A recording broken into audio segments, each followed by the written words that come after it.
रूप से सत्य के पुजारी हो जाएंगे तो जैसे कि उस समय धनी धर्मदास साहब हुए और सदन कसाई हुए। जब सदन कसाई जैसे प्राणी सद्गुरु की शरण में आकर तर सकते हैं तो हम भी तर सकते हैं। वो तो रोज जीव हत्या करते थे, लेकिन जब उनको चेतना लगी तो सतगुरु ने मार्ग बताया, उसके अनुसार सदन कसाई चले मार्ग पर, भक्ति पर। उसके बाद कार जितने बुरे कर्म सब छोड़ दिए, जीव हत्या छोड़ दी, सतगुरु की शरण में पूर्ण रूप से आ गए तो उनको भी बोध हो गया। तो जब उनको सदन कसाई जैसे तर सकते हैं तो हम भी तर सकते हैं। कारण क्या है कि हम पूर्ण रूप से सद्गुरु के मार्ग पर चल नहीं पाए, इसलिए हमारे जीवन में कुछ न कुछ बाधा आती रहती है, लेकिन मार्ग को छोड़ना नहीं चाहिए। जीवन है, हम एक साल के बच्चे से भी ज्ञान की शक्ति सीख सकते हैं, क्योंकि जब छोटा बच्चा होता है तो वो जीवन में कभी हार नहीं मानता, उसको चलने की कोशिश करता है।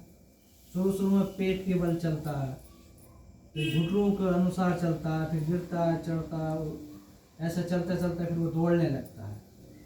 ऐसे ही भक्ति में हमको भी कोशिश करते रहना चाहिए, निराशा नहीं होना चाहिए। जैसे छोटा बच्चा कभी निराश नहीं होता और जीवन में फिर वो बहुत आगे चला जाता है। ऐसे ही भक्ति में अगर हम भी प्रयास करते रहेंगे, कंटिन्यू भक्ति सुमरन ध्यान सेवा करते रहेंगे, तो जैसे बच्चा बहुत आगे चला गया, हम भी भक्ति में बहुत आगे चले जाएंगे।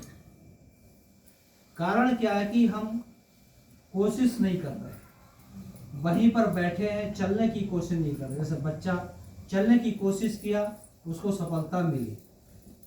अगर हमारे अंदर भी वो चेतना है कि हमको सद्गुरु को पाना है, गुरु की शक्ति को पाना है, गुरु के मार्ग पर चलना है, वो चेतना हमारे अंदर प्रकट हो जाएगी तो सद्गुरु स्वयं हमको दर्शन देगा।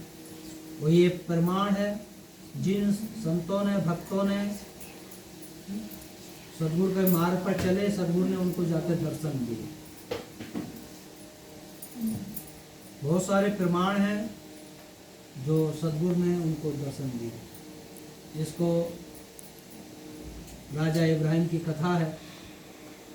जो राजा इब्राहिम बलक बुखारे का राजा था, वो एक ही शर्त रखता था कि अल्लाह है या नहीं, या है तो क्या कर सकता है। उसने अनाउंस कर दिया कि जो भी इसका सवाल का उत्तर देगा उसको हम बहुत सारा धन देंगे। तो उस समय के बहुत सारे साधु संत लोग, मौलवी लोग, काजी लोग, पीर लोग उसके पास जाते रहे, कोई भी आंसर नहीं दिया तो उन लोगों से चक्की चलवाते रहे।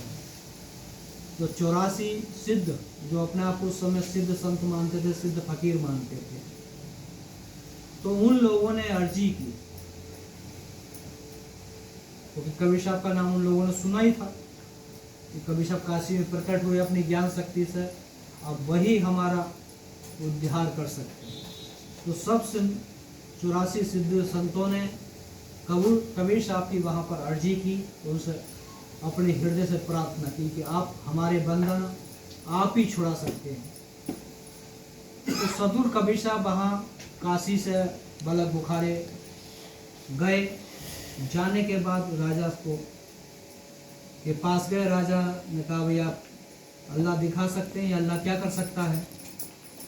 तो कबीर साहब ने कोई जवाब नहीं दिया। तो कबीर साहब को भी साधारण साधु फकीर समझकर जेल में डाल दिया। तो सद्गुरु कबीर साहब उसको दिखाना चाहते थे, समझाना चाहते थे। तो सद्गुरु कबीर साहब ने वहाँ पर अपनी ज्ञान शक्ति से सब चखिया चला दी। उसके बाद जो और संत थे वो सब उसमें अनाज डालते थे, आटा पिसता रहा। जो एक सप्ते में अनाज पिसना था वो एक दिन में पिसने लगा। राजा परेशान हो गया, गला भेजते भेजते। फिर सेनापति ने पता लगाया, भैया से कौन से महापुरुष आ गए जो चक्की अपने आप चल रही हैं। राजा को जाके बताया कि जब से वो आए हैं, कबीर नाम के संत जी, जब से ऐसा हो रहा है।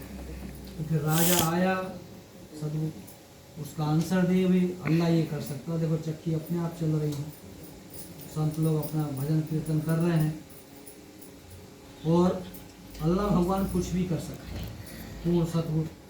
तो फिर राजा इब्राहिम सतगुरु की शरण में आ गया और उनसे दीक्षा ले ली। इसलिए अगर हम भी सच्चे मन से सतगुरु की शरण में जाएंगे, सच्चे मन से उनको हृदय से याद करेंगे, तो सतगुरु हमको दर्शन जरूर देंगे।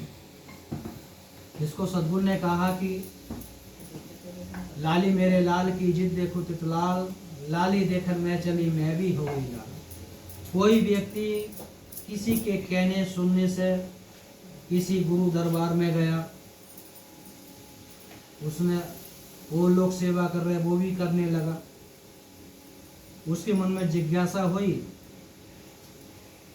सत्संग सुना, सत्संग सुनने से उसने अपना खान पीन शुद्ध कर लिया, फिर वो गुरु भक्त बन गया।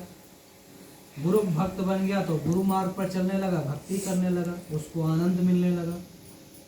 तो उसी को सदगुरु कहते हैं। भाई कोई व्यक्ति किसी के कहने सुनने से किसी गुरु दरबार में गया, लेकिन उसके मन में चेतना जाग गई, देखम देखा अपना पूजा पाठ करने लगा, भक्ति करने लगा, सेवा करने लगा, फिर उसका मन और जिज्ञासा हो गया, गुरु भक्त बन गया, फिर गुरु के निर्देश के अनुसार भक्ति करने लगा, तो उसको भक्ति का आनंद मिलने लगा। जिद देखो तितलाल।